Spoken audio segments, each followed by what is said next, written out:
সম্পর্ক যদি ধরতে হয়, সবচাইতে দামি সম্পর্ক যদি ধরতে হয়, সেটা হচ্ছে স্বামী স্ত্রী।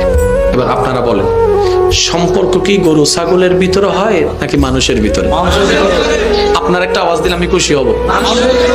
এখন অনেক মানুষ না, এই পৃথিবীর বুকে একজন সর্বপ্রথম মানুষ এসেছেন, যার আসার পরে মানুষের যাত্রা শুরু হয়েছে, ওনার নাম কি? হযরত আদম আলাইহিস সালাম। আচ্ছা, এই হযরত আদম আলাইহিস সালাম মানুষ ছিলেন, আর কেউ ছিলেন না। এরপর ওনার একজন সাথী হয়েছেন, উনি কি ওটার বোন? না। হাওয়া আলাইহিস সালাম কি বোন? মা, মেয়ে কি? তাহলে পৃথিবীর সর্বপ্রথম মানব হযরত আদম এবং হাওয়া, ওনাদের যে সম্পর্কটা আল্লাহ দান করেছেন, এটা মা ছেলে নয়, ভাই বোন নয়, স্বামী স্ত্রী। তার মানে পৃথিবীর বুকে আল্লাহ তাআলা সম্পর্কের সূচনা করেছেন স্বামী স্ত্রী দিয়ে। এবার আপনি চলে গেলেন কবরে, কবরওয়ালার সাথে দুনিয়ার ওয়ালার কোনো সম্পর্ক